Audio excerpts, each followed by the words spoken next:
사람의 말은 참 중요합니다. 이 말로 남을 살리기도 하고 죽이기도 합니다. 코브라의 독이 무섭다고 하지만 말의 독에 비하면 아무것도 아닙니다. 코브라 독은 한번 쏘여도 빨리 해독하면 괜찮아요. 근데 말로 입은 상처는 평생 가기도 합니다. 또 반면에 남을 복주는 방법도 다양하지만 그중에 말을 통해서 주는 복만큼 더 큰 복도 많지 않습니다. 어떤 초등학생 여자아이가 있었는데 친구들과 놀고 있었어요. 근데 그 아이를 평소에 잘 알고 있던 한 어른이 그 아이를 보면서 이렇게 말했습니다. 너는 얼굴도 예쁘고 말도 잘하니 커서 변호사가 되면 참 좋겠다. 그런 말을 했어요. 근데 이 아이가 미국으로 부모님과 함께 이민을 왔습니다. 이민을 왔는데 부모님이 미국에서 이혼을 했어요. 그리고 오빠는 마약 중독자가 됐습니다. 너무나 마음이 고통스러웠어요. 그러나 그때 이 자매를 계속 마음을 붙잡아 줬던 말은 바로 그 어른이 해준 말, 너는 얼굴도 예쁘고 말도 잘하니 커서 변호사가 되면 좋겠구나. 그 말이 계속 마음에 생각나는 거예요. 그래, 나는 변호사가 되야겠다. 그래서 아주 마음이 괴롭고 그래도 열심히 공부를 했습니다. 그렇게 해서 변호사가 됐어요. 그래서 이제 한참 흘러서 그때 옛날에 그 어른이 미국으로 와서 강연을 했습니다. 좀 유명한 분인데, 근데 그 사람은 이 자매를 몰라봤지만 이 자매는 그 분을 알고 가서 오랫동안 허거를 하면서 감사했습니다. 당신이 해준 말 때문에 제가 오늘날 이렇게 살고 있습니다. 그러면서 깊이 감사를 드렸다고 합니다. 그 여인의 인생을 축복한 거죠. 그 말이 여인의 인생을 축복한 겁니다. 이 말이란 건 씨가 안에 있는 경향이기 때문에 말을 잘해야 돼요. 우리가 말한 대로 되는 경향이 있기 때문에 주변 사람들에게 좋은 씨앗을 뿌려주시기 바랍니다. 좋은 씨앗을 뿌려놓으면 그 씨앗이 때가 되면 이게 싹을 맺고 열매가 맺어요. 근데 안 좋은 씨앗을 자꾸 뿌려놓으면 안 좋은 일들이 자꾸 생기는 것입니다. 우리는 말을 잘해야 돼요. 그리스도인의 입술에서는 평소에 복이 나와야 됩니다. 독이 나오면 안 됩니다. 왜냐하면 그리스도인은 복음을 전하는 입술이기 때문에 평소에도 입에서 복이 나와야 돼요. 평소에 입에서 자꾸 독이 나오면 복음을 전하려고 그러면 사람이 이걸 복음으로 듣지 않고 독설로 들을 수가 있어요. 그렇기 때문에 우리가 입에서 항상 남을 축복하고 남을 살리는 그런 복된 말, 그런 말들이 나오게 되시기를 바랍니다. 아까 금방 말한 그분은 한 여인의 인생을 복되게 한 반면에 그리스도인은 한 사람의 영원한 삶을 복주는 그런 복음을 전하는 그런 존재인 것입니다. 복음 전파는 이 모든 그리스도인의 인생 목적이에요. 모든 그리스도인들은 다 전도자입니다. 입으로 복된 말도 해야 되지만 이 복음을 전해야 되는 거죠. 우리 모든 사람은 복음 전파자로 부름받았어요. 그래서 모든 그리스도인들은 복음을 전하는 소명을 가지고 있는 소명자들입니다. 각자 처한 위치에서 간접적으로나 직접적으로 이 복음을 전해야 돼요.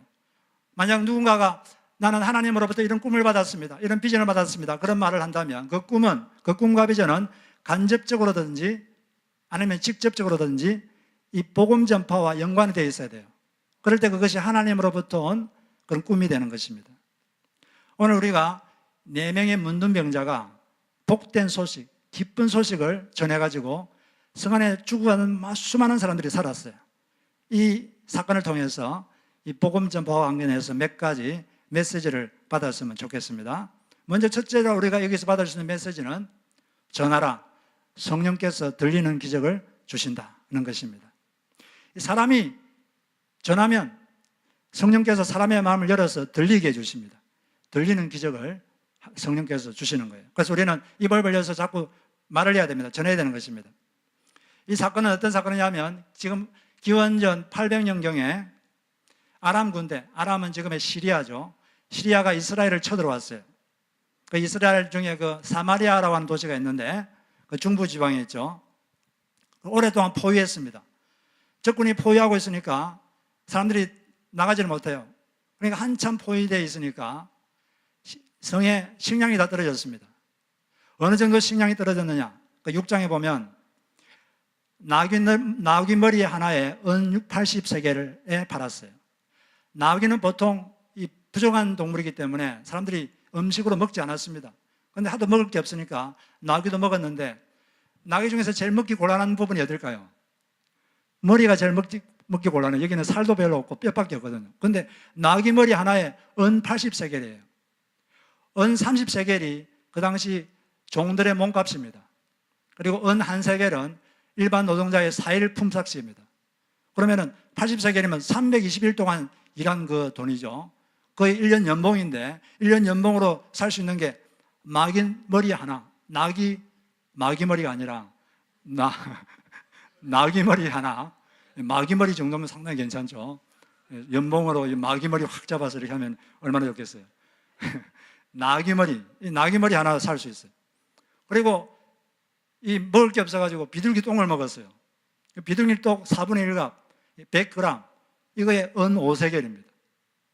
그만큼 먹을 게 없어요. 뒤에 보면은 너무나 굶주리다 보니까 자기 자식을 삶아서 먹는 그런 비극까지 생기게 됐습니다. 이런 상황에서 벌어진 일이에요. 그래서 이제 그 성문 근처에 문둥병자가 4명 있었는데 이 사람들이 서로 의논을 했습니다. 우리가 성 안으로 들어가 봐야 거기서도 우린 굶어 죽을 것이다. 여기 있으면 또 굶어 죽는다. 우리가 저 아람 군대로 가서 항복하자. 저들이 살려주면 우리가 살고 죽으면 죽자. 그렇게 하고 두려움이 있었지만 그냥 해질 무렵에 더벅더벅 걸어갔어요. 근데 가보니까 아람 군대 진영에 가보니까 아람 군인들이 다 도망가고 아무도 없어요. 황급히 도망간 것은 흔적이 역력합니다. 나중에 알고 보니까 다음과 같은 일이 있었어요. 이 문둥병자 4명이 해질 무렵에 아람 진영을 향해서 걸어갔는데 그때 똑같은 시간에 해질 무렵에 하나님께서 아람 군대로 하여금 뭔가 소리를 듣게 했어요. 어떤 소리냐면은 많은 거대한 병거 소리, 거대한 말소리, 거대한 군대 행진 소리가 들리게 만들었습니다. 병거는 전투용 마차를 말하죠. 하나님께서 청각의 기적을 베푸셨어요. 들리는 기적. 그래서 이 거대한 군인들이 지금 오는구나, 이런 착각을 불러일으켜가지고 도망간 거죠. 이스라엘 군인들이 원군을 요청해서 이집트 군대들이 지금 도와주러 왔구나, 또 헷 족속들의 군대가 도와주러 왔구나, 그래서 거대한 군대의 행진 소리가 지금 들리는구나, 이렇게 착각해가지고 다 도망갔어요. 너무나 겁이 나가지고. 그런데 여기서 이런 들리는 기적이 일어난 게 언제입니까? 해질 무렵이에요. 4명의 문둥병자가 아람 군대를 향해서 걸어간 시점도 해질 무렵이고, 또 그 아람 군대가, 거대한 군대가 행진하는 소리를 들은 것도 해질 무렵이에요. 똑같은 시간입니다. 그러니까 4명의 그 문둥병자들이 힘없이 걸어가는 그 발소리를, 하나님께서 그 발소리를 바꿔가지고 거대한 군대 행진 소리를 확 바꿔버린 거예요. 그렇게 해서 아람 군대가 도망가도록 그렇게 만들었습니다.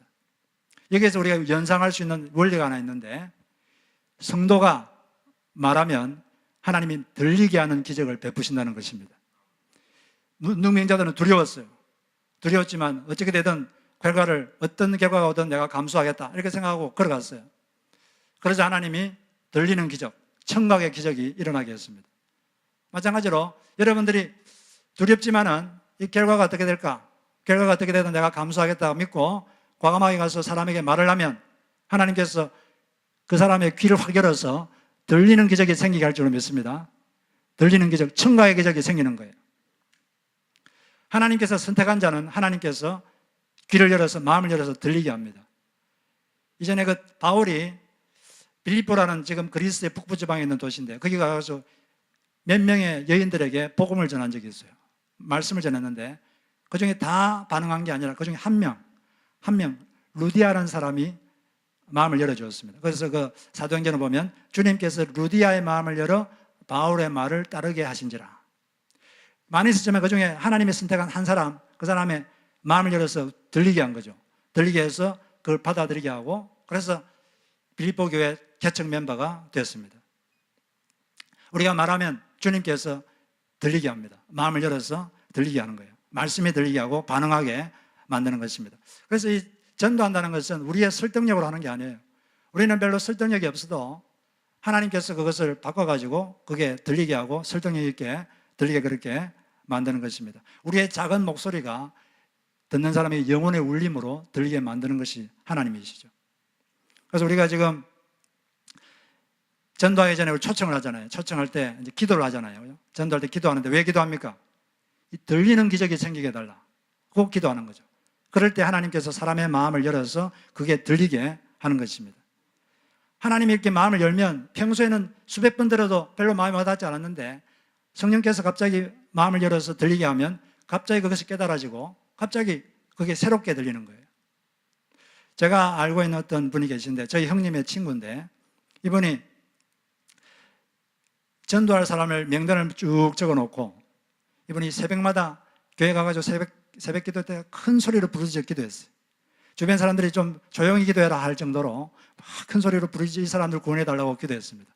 그리고 낮에는 그 사람들 가가지고 예수 믿으라 교회 나오라고 이렇게 말하고 그리고 또 밤에는 아무도 없을 때 조용할 때 그 사람 집에 가가지고 대문에다 손을 얹고 하나님 이들이 예수님을 믿고 교회 나오게 해주십시오 이렇게 기도하고 그리고 또 끝난 다음에는 또 교회 와가지고 또 부르짖어 큰 소리로 이름을 부르면서 이들을 구원해달라고 기도했어요. 그랬더니 3개월 후에 거기 명단에 쭉 적힌 사람들이 다 교회 나와서 예수를 믿었다고 합니다. 그러니까 이분이 3개월 동안 믿고 기도하니까 하나님께서 그 마음을 확 열어가지고 하나님께서 그들에게 들리는 기적이 생기게 한 줄로 믿습니다. 그렇기 때문에 우리는 자기가 다 한다 이렇게 생각하지 말고 내가 할 일을 하면 하나님께서 마음을 열어주실 것이다. 이것을 믿고 과감하게 초청하고 과감하게 말씀을 전하는 것입니다. 그럴 때 역사가 일어나는 거죠. 하나님은 선택한 사람이 있으면 하나님이 선택한 사람은 마음을 열어줍니다. 이 성경에는 선택의 개념이 있어요.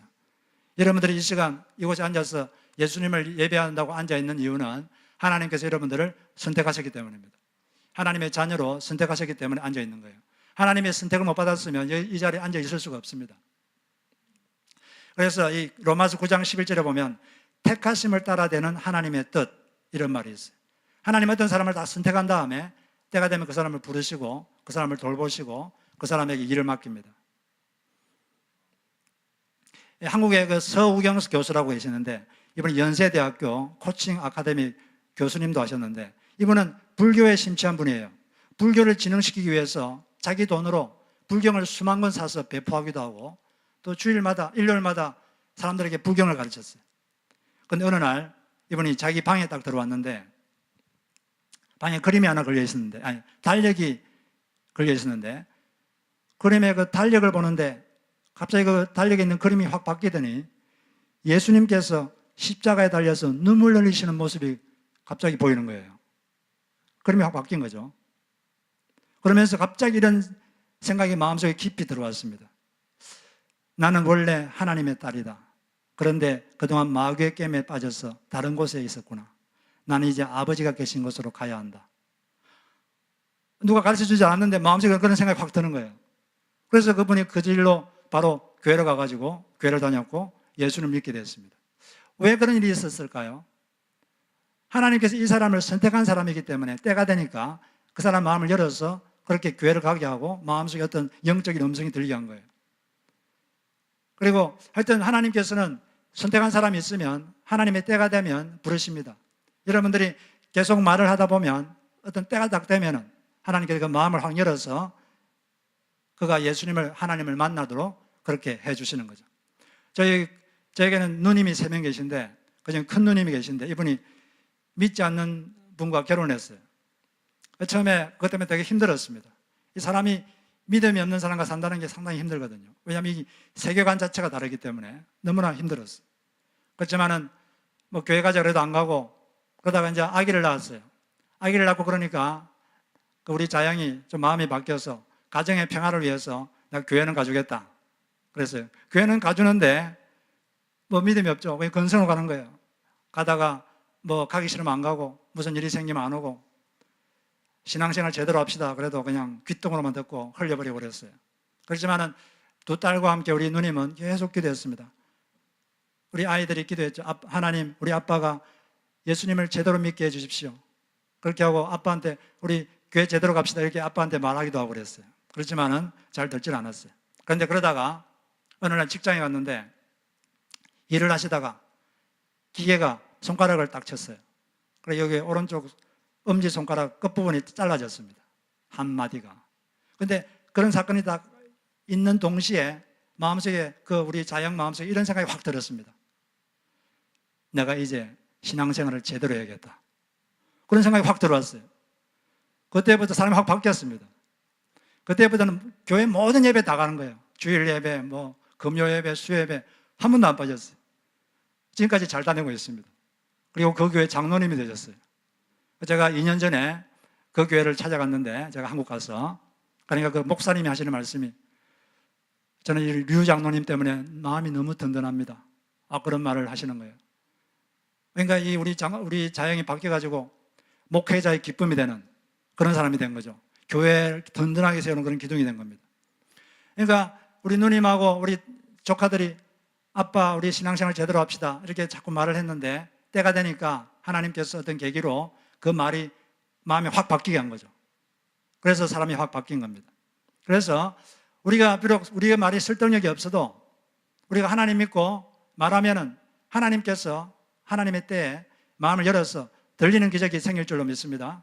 그걸 믿고 우리는 사람들에게 전도도 하고 예수 믿으라고 말도 하고 우리 신앙생활 제대로 합시다 말도 하고 그렇게 하는 거예요. 우리가 지금 2주 후에 우리 새생명 축제를 하는데, 이 주변에는 우리 교회를 통해서 예수를 믿기로 하나님께서 계획하신 사람들이 있습니다. 그리고 여러분 주변에는 원더풀 처치를 통해서 신앙생활 하기로 하나님이 작정하신 사람이 있어요. 하나님이 선택한 사람이 있습니다. 그 사람에 가서 이렇게 초청하면 하나님이 그 사람 마음을 향 열어서 반응하십니다. 그렇기 때문에 우리가 이렇게 예수님을 전하고 이렇게 하는 것은 우리의 실력을 믿고 하는 것이 아니라 하나님 믿고 하는 거예요. 하나님을 믿고 담대하게 여러분 초청하시고 담대하게 예수님을 전하시기를 바랍니다. 그리고 또 두 번째로 우리가 여기서 배울 수 있는 메시지는 전하라. 그것이 모든 그리스도인의 책임이다 하는 것입니다. 이게 우리 책임이기 때문에 우리는 복음을 전하는 거예요. 4명의 문두명자들은 아람 군대가 도망갔다는 것을 최초로 알게 된 사람인데, 그걸 딱 알게 되자 먼저 첫 번째 막사에 들어갔어요. 가가지고 배가 고픈데 마음껏 먹고 마셨습니다. 그리고 거기에 있던 은과 금, 옷 같은 걸 가지고 자기 걸로 해서 숨겼어요. 또 다음 막사에 가가지고 거기서도 먹고 마시고 은과 금, 기중품을 막 챙겼습니다. 그렇게 하다가 갑자기 뒤통수를 확 때리는 생각이 마음에 쑥 들어왔어요. 이 구절에 보니까 나병 환자들이 그 친구에게 서로 말하되 우리가 이렇게 해서는 아니 되겠도다. 오늘은 아름다운 소식이 있는 날이거늘 우리가 침묵하고 있도다. 만일 밝은 아침까지 기다리면 벌이 우리에게 미칠지니 이제 떠나 왕궁에 가서 알리자. 그들은 이 모든 상황을 하나님께서 보고 계신다는 것을 알았습니다. 이 4명이 미약한 발자국 소리를 거대한 군대 발자국 소리로 바꾸게 들리게 하신 그 하나님, 그리고 굶주려 있는 이 4명을 마음껏 먹게 하신 그 하나님, 그 하나님께서 자기들을 지켜보고 있다는 걸 갑자기 느꼈어요. 뒤통수가 가려웠습니다. 지금 바로 성 안에서는 수많은 백성들이 굶어 죽고 있어요. 자기들은 지금 막사에 들어가서 먹고 마시고 금과 은을 취하고 막 쌓고 있는데, 지금 바로 그 시간에 이 성 안에서는 수많은 백성들이 먹을 게 없어서 굶어 죽고 있어요. 계속 그러면 먹고 마시고 금과 은을 쌓고 그렇게 해야 되겠습니까? 그들은 그때 하나님이 이것을 싫어하시는구나. 뒤통수가 가려웠습니다. 그래서 우리가 이렇게 하면 안 된다.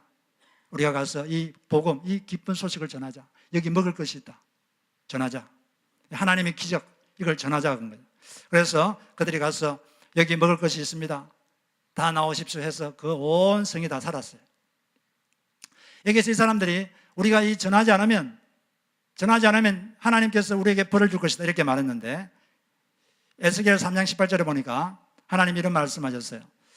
내가 너에게 악인에게 경고하라 했는데 경고를 안 한다면 그 악인은 자신의 악한 행실 때문에 죽겠지만 그 핏값을 너에게서 찾으리라. 핏값을 찾는다는 말은 책임을 묻겠다는 거죠. 그리고 사도행전 20장 26절 27절에 보니까 이렇게 말했습니다. 그러므로 오늘 여러분에게 바울이 하는 말이죠. 정언하거니와 모든 사람의 피에 대하여 내가 깨끗하니. 이 무슨 말입니까? 구원받지 못한 사람에 대해서 바울 자신은 책임이 없다는 겁니다. 깨끗하다 그 말이죠. 나는 책임이 없다. 왜냐하면 그 이유는 내가 끓이지 않고 하나님의 뜻을 다 여러분에게 전하였기 때문이라. 그 바울은 자기가 할 수 있는 일은 다 했다는 겁니다. 내가 할 수 있는 일 다 했기 때문에 저는 책임이 없습니다. 이제 여러분이 믿고 안 믿고는 여러분이 선택하는 것입니다. 이렇게 말한 것이죠. 이렇게 특별한 사람에게만 이런 하나님을 전할 책임이 있는 게 아니라 예수 믿는 모든 사람에게는 이런 책임이 있습니다. 왜냐하면 예수님께서 이런 말씀하셨죠. 마가복음 16장 15절에 보니까 너희는 온 천하에 다니며 만민에게 복음을 전파하라. 우리 주변에, 여러분 주변에 누가 얼씬거리는 사람이 있잖아요. 여러분 주변에 있는 사람들, 그 사람들에게 여러분 책임이 있습니다. 그들의 영원한 운명을 여러분들이 지고 있어요. 데살로니가서 1장 8절 9절에서 분명히 말하는 것이 하나님을 모르는 자들과 우리 주 예수의 복음을 복종치 않는 자들에게 형벌을 주시리니 이런 사람들이 하나님과 그 영광을 떠나 영원한 멸망의 형벌을 받으리로다. 이것이 아주 성경의 아주 분명한 진술입니다. 예수를 믿지 않으면 영원한 멸망을 받게 돼요. 얼마나 무섭습니까? 그래서 우리가 생각해야 되는 거죠. 지금 우리는 이렇게 있는 동안에 많은 사람들이 죽어가고 있다는 걸 알아야 돼요. 그 내 문둥병자들이 그때 자기들이 먹고 마시고 있을 때 사람들은 막 죽어가고 있었어요. 그때 계속 자기들만 먹고 마시면 되겠습니까? 죽어가는 사람들 돌봐야죠. 이 세상에는 이 세상적인 기독교인이 있는데 이 세속적인 기독교인은 어떤 사람이냐? 이 막사에 들어가서 자기만 먹고 마시고 자기의 금과 은만 쌓는 사람들이 이 세속적 그리스도인이에요. 이 세상적인 그리스도인은 자신과 자기 가족의 만족과 행복에만 몰두합니다. 그들의 질문은 늘 이것입니다. 하나님이 어떻게 나의 삶을 더 편안하게 해주실까? 이것이 늘 질문이에요. 물론 이것도 중요할 수 있는데 그러나 이걸 우리가 뛰어넘어야 됩니다. 우리 영혼을 품은 그리스도인은 하나님께서 우리를 구원하신 이유는 섬기기 위한 것이고 이 복음을 전해서 다른 사람을 구원하도록 하기 위한 것이다. 이 사명을 우리가 늘 기억해야 됩니다. 그래서 예수 믿는 사람들은 먼저 자기가 천국을 체험해야 돼요. 천국을 누리고 그 다음에 이 천국을 확장해야 됩니다. 이 문둥병자들 처음에 그 막사에 가서 먼저 배부름을 채우기 위해서 먹고 마시고 금과 은을 취한 것처럼 우리가 처음에 예수를 믿으면 예수님 안에 온갖 보화가 다 있습니다. 예수를 통해서 우리는 천국을 누리고 천국을 경험하는 거예요. 그런 다음에 천국을 누린 다음에 나만 누리는 게 아니라 이걸 이제 전하는 거죠. 천국을 확장하는 겁니다. 우리 성도들의 삶의 모토는 이게 돼야 돼요. 천국을 누리고 천국을 확장하자. 따라해보세요. 천국을 누리고 천국을 확장하자. 오늘 우리가 여기 새생명축제 여기 표가 있는데 한번 읽어봅시다 같이. 자, 시작. 천국을 확장하자. 생명을 선물하자. 우리는 천국을 먼저 누리고 그 다음 이걸 남에게 전해야 됩니다. 이게 우리의 책임입니다.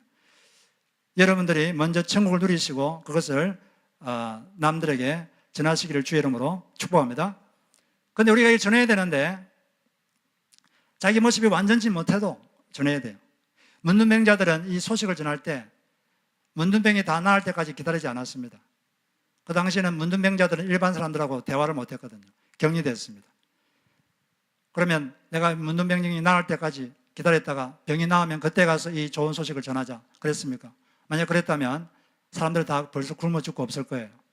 비록 자기가 부족한 게 있고 병이 걸렸지만 복음 자체가 완전하기 때문에 자기는 완전하지 못해도 이 복음이 완전하기 때문에 전하는 것입니다. 우리도 보면 우리가 완전하지 못해요. 부족한 모습이 있고 내가 이렇게 부족한데 내가 어떻게 이렇게 복음을 전할 수 있겠는가? 그게 아닙니다. 나는 부족해도 복음 자체가 완전하기 때문에 우리가 전할 수 있는 거예요. 어떤 사람은 또 이렇게 생각합니다. 내가 지금 내 삶에 이런 문제가 있는데 이 문제가 다 해결되고 나면 그때부터 남들에게 예수 전하고 복음 전하는데 좀 신경을 조금 써보겠다. 이렇게 또 생각하는 사람이 있을 수 있습니다.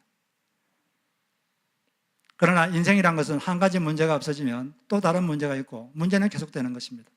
문제가 있더라도 그걸 붙잡고 이 완전한 복음, 이 복음을 전하기 위해서 우리가 전진할 때 하나님께서 역사하실 줄로 믿습니다. 이런 말이 있어요. 나무를 심기에 가장 좋은 때는 10년 전이었다. 그러나 지금 나무를 심기에 가장 좋은 때는 바로 언제입니까? 바로 지금입니다. 늦었다고 생각할 때 바로 그때 시작하십시오. 무엇이든지 늦었다고 생각할 때 시작하는 게 가장 빠른 것입니다. 그래서 우리는 이렇게 예수님을 전하고 복음을 전해야 되는데 전도를 하되 자기에게 맞는 방식으로 하는 게 좋습니다. 자기의 기질과 성격에 맞는 방식으로 하면 훨씬 더 전도를 잘할 수 있어요. 그래서 이 빌 할빌스 목사님이라는 분이 전도하는 방식을 6가지로 정리를 했는데 첫째는 직면 전도. confrontational approach. 사람에게 바로 접근해서 복음의 내용을 확 바로 전합니다. 낯선 사람이나 아는 사람이나 이런 사람에게 가서 복음의 내용을 그대로 곧바로 전하는 거예요. 베드로가 했던 방식이죠. 저도 옛날에 대학 다닐 때, 일반 대학 다닐 때, 그때 한 4, 5년 동안 일주일에 한 2번 내지 3번, 2사람씩 짝을 지어가지고 그때 캠퍼스에 있는 사람들이 가서 복음을 예수님 믿으라고 이렇게 전도를 했습니다. 제가 원래 그 고등학교까지 되게 수준이 많았거든요. 여학생들 앞에 가면 떨려가지고 말을 못했어요. 그런 낯선 사람들 앞에서는 말을 못했고 아예 너무나 수줍어가서. 그런 제가 낯선 사람 앞에 가서 예수님 믿으라 이런 말 할 수 있겠습니까? 그건 불가능한 거예요. 그건 있을 수가 없는 일입니다. 제가 얼마나 수줍이 많았는데. 그런데 저를 도와주던 영적 리더들이 저보고 전도를 하자는 거예요. 그때 얼마나 두려워 떨었는지 모릅니다. 처음에는 그냥 따라다니면 된대요. 그래서 그냥 따라갔습니다. 따라가니까 어떻게 하는가 보기만 했어요. 조금 있으니까 이제 한 2, 3분 간증을 해보라 그러는 거예요. 예수님 믿고 뭐가 좋은지, 예수님 믿고 뭐가 좋은지 간증을 해보라. 그래서 제가 한 2, 3분 동안 이렇게 예수님 믿으니까 이런 게 좋습니다. 이렇게 이제 간증을 했어요. 그리고 나머지는 그 형님들이 알아서 이렇게 하고. 그렇게 하니까 그것까지는 할 수 있어요. 또 조금 지나니까 직접 이제 복음을 전해보라는 거죠. 아이고. 그렇지만 이제 제가 본겠기 때문에 본대로 이렇게 했습니다. 그러니까 사람들이 잘 듣고 그렇게 했어요. 물론 많은 사람들이 들었지만은 그걸 받아들이지 않았는데, 개중에는 보니까 제가 잘 못하는 정도로 예수님 믿으라고 이렇게 말을 했는데 믿겠다는 사람도 있었어요. 그래가지고 그 자리에서 예수님을 믿겠다고 영접 기도를 하고 그런 사람도 있었습니다. 그때 얼마나 기분이 좋은지 몰라요. 여러분들 한번 전도해가지고 자기가 예수를 믿으라고 했는데 믿겠다고 하는 그런 경험이 있으면 엄청나게 기분이 좋습니다. 그게 만약 기독교인의 가장 큰 기쁨이에요. 여러분들이 말한 그런 기쁨을 못 누려봤다면 기도하십시오.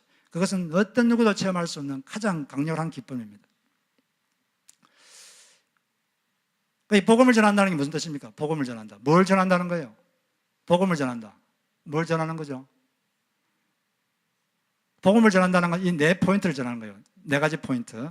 이걸 말하는 게 복음 전하는 겁니다. 첫째, 사람은 죄인이다. 이걸 전하는 거예요. 사람은 죄인이다. 모든 인간은 죄인이다. 이걸 알아야 돼요. 자기가 죄인인 걸 모르면, 죄인인 걸 모르는데 뭐 구원자가 왜 필요합니까? 필요가 없죠. 사람은 죄인이다. 두 번째, 사람은 자기 힘으로 구원받을 수 없다. 자기 노력으로 구원받을 수 없다. 이게 두 번째 포인트입니다. 세 번째, 예수님께서 사람의 죄에 대한 벌을 십자가에서 대신 받으셨다. 대신 받으시고 부활하셨다. 이게 세 번째 포인트. 네 번째, 그 예수님을 믿으면 구원받는다. 이게 네 번째 포인트. 이걸 전하는 게 복음 전하는 겁니다. 여러분 다 알고 있는 내용이죠, 그죠? 이걸 전하는 게 복음 전하는 거예요. 이렇게 했는데 사람에게 전하려면 좀 훈련이 필요하죠. 그런 방법이 있고, 두 번째는 이제 지적 전도법이 있어요. 어떤 사람 보면 성경이나 기독교에 대해서 의문이 많은 사람이 있어요. 믿고는 싶은데 이 성경 이게 이해가 안 되고, 또 기독교가 이게 이해가 안 되고, 그래서 이게 어떤 의문 때문에 믿지를 못하고 그런 사람이 있어요. 그런 사람에게는 어떤 영적 지식을 설명해 줌으로써 그 사람의 의문을 해결해 주고, 의문이 해결되면 그 사람의 마음을 열고 받아들일 수가 있습니다. 그러기 위해서 기독교 변정학 이런 게 있고, 사람들이 신학을 배우는 거죠. 바울이 사도행전 17장에서 아테네 사람들에게 그런 식으로 전도해서 그 철학자들이잖아요. 철학자들 대상으로 깊이 토론해서 기독교의 지식을 그들에게 가르쳐주고, 그래서 그 중 일부가 믿게 됐어요. 어떤 신학생이 한 무신론자를 자기 집으로 초청했습니다. 그분이 오니까 기독교에 대해서 의문나는 것, 반대하는 것 이런 걸 막 말했어요. 근데 그 무신론자가 하는 말은 대부분 다 기독교를 비판하는 책에서 읽은 그런 내용들이에요. 그래서 그분에게 이렇게 말했습니다. 기독교를 비판하는 내용에서 읽은 책을 가지고 비판하지 말고 성경을 직접 봐야 된다. 그리고 성경에 대한 지식을 자세하게 가르쳐줬습니다. 원문하는 걸 설명해주고 또 이것저것 잘 설명해줬어요. 한 설명하는데 6시간 걸렸어요. 6시간 정도 설명을 하니까 그 사람이 믿을 준비가 된 것 같아요. 그래서 이제 예수님을 믿겠느냐 이렇게 하는 게 사람이 예수님을 믿겠다고 그래서 예수님 믿는 영접 기도를 했습니다. 그런데 이 사람이 이제 밤에 이제 집에 갔는데 한 2-3시간 있다가 다시 이 사람이 찾아왔어요. 찾아와가지고 막 따집니다. 왜 따지느냐? 아니 제가 갑자기 제 마음에 기쁨과 평강이 생기는데 당신이 저를 세뇌시킨 거 아닙니까? 그런 식으로 막 따지는 거예요. 그래서 이분이 로마서 14장 17절에 보면은 하나님을 믿으면, 하나님이 마음에 계시면 의와 평강과 희락이 있게 됩니다. 그렇게 해서 설명해 줬습니다. 그러니까 이 사람이 이해를 하고 아주 기쁜 마음으로 갔다고 합니다. 이런 식으로 앞에 이 두 가지는 좀 훈련이 필요해요. 여러분들이 전도를 잘하는 사람이 되고 싶으면 말씀하시면 훈련시켜 줄 수 있습니다. 이거 약간의 훈련이 필요한 거죠. 근데 앞으로 네 가지는 훈련이 별로 필요 없고 여러분들 그냥 할 수 있어요. 세 번째는 뭐냐? 간정전도법. 자신이 그냥 경험한 것을 나누는 거예요. 자기가 어떻게 예수를 믿게 됐는지 그걸 이야기하고, 두 번째, 예수 믿으니까 어떤 점이 좋더라, 좋은 점, 이걸 한 두세 가지 정리해서 이야기하면 돼요. 그러면 이게 좋은 전도가 됩니다. 요한복음 9장에 보면 눈뜬 소경이 그런 식의 전도했죠. 그분이 이렇게 말했어요. 예수가 누군지 잘 모르지만 제가 아는 것은 예수를 만나기 전에는 제가 맹인이었는데 이제는 보게 되었다는 것입니다. 예수를 믿어가지고 눈이 확 뜨졌어요. 기적이 일어났죠. 그 자기가 경험한 걸 그냥 나누는 거예요. 여러분들도 뭐 복음이 뭔지 잘 몰라도 여러분이 예수 믿고 좋은 점, 그걸 나누면 돼요. 그리고 어릴 때부터 모태신앙인 사람들은 살다가 언제부턴가 자기가 인격적으로 예수님 만난 것이 언제인지 그걸 말하고 그렇게 믿으니까 이런 점이 좋더라. 그걸 한 두세 가지 정리해서 이렇게 남에게 전도할 수가 있습니다. 이 간정전도가 좋은 방법이에요. 그 네 번째는 관계전도인데, 인터퍼스널 관계전도. 이것은 주변 사람들하고 친해지는 겁니다. 이렇게 오랜 기간 동안 서서히 친해지는 거죠. 사람들은 자기가 좋아하는 사람이 하는 말은 잘 받아들여요. 근데 자기가 싫어하는 사람이 하는 말은 맞는 말이라도 싫습니다. 그냥 이유가 없이 싫어요. 그래서 여러분들이 전도를 잘하려면 사람들이 여러분을 좋아하게 만들어야 돼요. 여러분들 좋아하면 무슨 말을 해도 잘 받아들입니다. 그래서 이렇게 오랜 기간 동안 관계를 쌓아서 친구가 되고 친해진 다음에 우리 교회 가보자, 이렇게 해서 이제 사람을 전도하는 게 관계전도입니다. 그 다음에 다섯 번째는 초청전도, invitational. 이거는 뭐냐? 교회 행사에 사람들을 초청하는 거예요. 우리가 지금 새생명 축제를 하는데 이게 지금 어떤 전도겠습니까? 초청전도죠. 이것은 자기가 복음을 전하는 게 아닙니다. 여러분들 하는 것은 그냥 우리 교회 한번 가보자, 우리 이런 행사가 있는데 이번에 한번 가보자, 이렇게 이제 초청하는 거죠. 여러분은 초청하고 교인들은 환영하고, 그러면 복음은 누가 전합니까? 목회자가 전하죠. 이렇게 분업하는 거죠. 역할을 분담하는 것입니다. 그래서 어떤 이 행사에 초청해서 전도하는 거, 이게 초청전도법이에요. 그래서 요한복음 4장에 사마리아 여인이 와보라, 예수를 와보라, 그렇게 해서 데려가서 예수를 믿게 한 거죠. 마지막으로 여섯 번째는 이 선행전도법. 주변 사람들에게 구제하고 선행을 베풀고 이렇게 할 때 그 사람들이 마음을 얻어서 마음이 열리고, 그래서 이 사람이 예수를 믿도록 하는 그런 선행전도법이 있어요. 사도행전 9장에 보면 도르가가 가난한 과부들을 많이 구제했습니다. 그래서 그들을 예수님께로 인도했죠. 이런 이제 여섯 가지 방법이 있는데 이 중에서 이 여섯 가지가 다 여러분에게 필요해요. 그렇지만은 그 중에서 여러분들에게 제일 좋은 방법을 하나 택해서, 한두 가지 택해서 이렇게 전도하면 좋죠. 그리고 이 여섯 가지를 또 경우에 맞게 잘 활용하면 좋은 일이 일어나는 것입니다. 제가 마지막 한 가지 이야기만 하고 마치겠습니다. 옛날에 어떤 위험한 해안에 있었는데 그게 배가 뒤집어지는 파손 사고가 자주 일어났어요. 그래서 거기에 파손된 배를 구출하기 위해서 몇 명의 헌신적인 회원들이 거기 인명구조대를 만들었습니다. 처음에는 작은 오두막 하나, 그리고 작은 보트 하나, 그렇게 있었어요. 열심히 헌신적으로 해서 많은 인원을 이렇게 구출했습니다. 그러다 보니까 이게 소문이 나가지고 이 훌륭한 작은 구조대를 우리가 구원하자. 그래서 많은 사람들이 돈도 도네이션하고 많은 사람들이 와서 또 구조대원이 되고 그랬어요. 그래서 돈을 많이 도네이션하니까 구조대원도 많아지니까 이제 보트도 사고 건물을 또 지었어요. 텐트였는데 이제 건물을 아주 멋있게 지었어요. 건물 지으니까 좋은 방이, 분위기도 안락하고 사람들이 모여가지고 교제하기가 아주 좋습니다. 모여가지고 커피도 먹고 교제하고 뭐 클럽처럼 됐어요. 모여서 교제하고 그냥 사교하고 이런 데 시간을 대부분 보내게 됐어요. 그러다 보니까 구조의 임무는 무관심하게 되었습니다. 인명구조는 다 잊어버렸어요. 인명구조는 그들의 소관이 아닌 것처럼 되어버렸어요. 인명구조는 어디서 알 수 있느냐? 벽에 걸린 옛날에 인명구조했던 사진, 그걸 볼 때 비로소 우리가 옛날 이런 일을 했지. 다 잊어버렸어요. 근데 이런 현상을 보고 뭔가 잘못되었구나 느낀 일부 회원들이 있었습니다. 근데 또 다른 사람들은 괜찮다, 우리끼리 열심히 교제하고 그러면 되지, 또 이런 사람들이 있었어요. 그들 사이에 갈등이 있었습니다. 결국은 뭔가 잘못됐다고 생각하는 회원들이 분리돼서 나갔어요. 이 생명구조대의 본 임무는 생명을 구조하는 것이다. 우리가 모여서 이렇게 교제하고 이런 게 본 업무가 아니다. 자기들은 따로 떼나가가지고 또 조그마한 오두막에 낡은 보트 하나 가지고 열심히 파손한 배를 이렇게 또 구조했습니다. 많이 구조했어요. 그러다 보니까 또 이것이 또 알려져가지고 우리가 이 구조대를 우리가 후원하자. 그래서 많은 사람들이 도네이션하고 또 자원봉사들이 와가지고 또 이 조직이 커졌어요. 또 건물을 또 지었습니다. 너무나 멋있는 건물이에요. 건물이 멋있으니까 사람들이 와가지고 또 교제하고 사교되고 또 사교 클럽처럼 돼버리고 말았어요. 또 이 새로운 운명구조대도 자기들이 임무가 뭔지 다 잊어버리고 이제 인문구조는 하지 않고 모여가지고 교제하고 이야기하고 커피 마시고 이런 친목단체로 다 바뀌어버렸어요. 또 이들 중에 또 일부가 또 이건 아니다 해서 또 이렇게 해가지고 또 일부가 나가가지고 또 다른 인명구조들을 또 만들었습니다. 이것이 계속 반복됐어요. 역사는 반복됐고 급기야 누군가 파손 사고를 만나도 대부분 구조되지 못하고 그대로 죽어갔다고 합니다.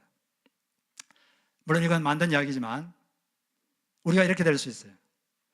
예수 믿는 사람들이 가장 중요한 임무가 뭡니까? 영혼 구원이에요. 복음 전도. 교회의 가장 중요한 임무가 뭡니까? 영혼 구원입니다. 복음 전도. 여러 가지를 해야 되지만 이걸 잊어버리면 가장 근본적인 것을 잊어버리는 거예요. 우리가 어떤 상황이 있든지 우리의 가장 중요한 것은 영혼 구원이다. 복음 전파다. 이것을 꼭 기억하시고 우리가 열심히 복음을 전하고 또 예수를 전하는 우리가 되어야 될 줄로 믿습니다. 천국을 누리고 천국을 여러분 확장하시기 바랍니다. 생명을 누리고 생명을 남에게 선물로 주는 여러분 되시기를 주의 이름으로 축복합니다. 우리 잠시 눈을 감고 우리 잠시 말씀을 좀 생각해 보도록 하겠습니다.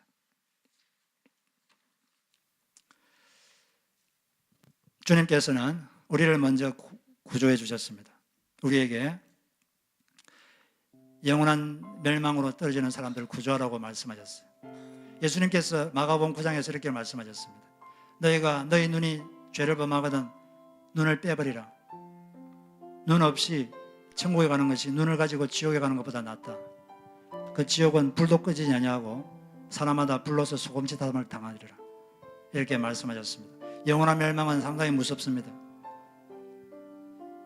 우리에게 이렇게 복음을 전하라고 이렇게 선물을 주셨는데 하나님, 우리가 더 열심히 나의 실력을 믿는 것이 아니라 우리의 설득력을 믿는 것이 아니라 하나님께서 들리는 기적을 베풀 줄 믿고 과감하게 사람을 만나고 전할 수 있도록 해달라고 기도하시고, 이것이 우리의 책임인 줄 알고 우리가 비록 준비되지 못해도 우리가 비록 부족해도 있는 모습 그대로 나가서 전할 때 하나님께서 선택한 자들을 반응하게 하시고 들리게 하실 것이라는 그 말씀을 믿고 과감하게 우리가 복음을 전하도록 해야 되겠습니다. 우리가 이 시간 그들은 모두 주님이 필요해 이 찬양 부르면서 같이 우리가 또 기도하도록 하겠습니다.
주가 필요해 깨지고 상한 마음 주가 여시네 그들은 모두 주가 필요해 모두 알게 되리 사랑의 주 그들은 모두 주가 필요해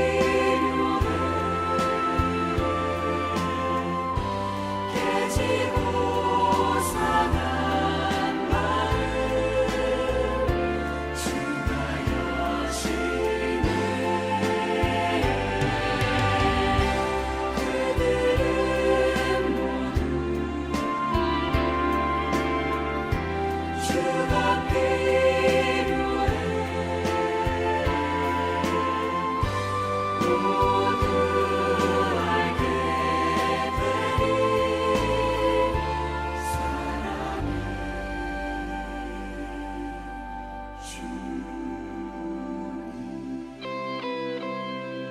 우리가 말하면 성령께서 사람의 마음을 열어서 들리게 하는 기적이 일어나게 하십니다. 우리는 그것을 믿고 사람들에게 말하는 것입니다.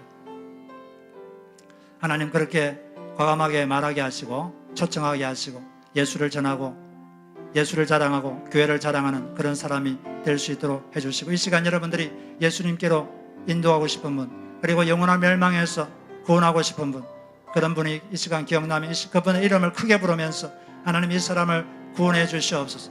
그렇게 기도하면 하나님이 들으시고 기적의 하나님은 오늘도 기적을 베풀고 있습니다. 그 기적의 하나님이 사람의 마음을 바꾸는 기적.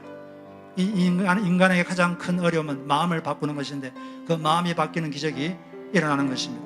하나님 그렇게 복음을 전하는 자가 되게 하시고 지금 현재 부족하고 문제가 있어도 그것을 신경 쓰지 않고 복음이 완전함으로 그 완전한 복음을 믿고 예수를 믿고 과감하게 예수를 전하고 예수를 초청하는 그런 사람이 되게 해주시옵소서. 그리고 이제 2주 후에 있을 새생명 축제에 하나님께서 큰 은혜를 부어주시고 많은 분들이 이곳에 와서 예수를 만나고 영원한 멸망에서 구원받는 역사가 일어나게 하여 주시옵소서. 이 시간 우리 간절하게 통성으로 하나님 앞에 기도하겠습니다.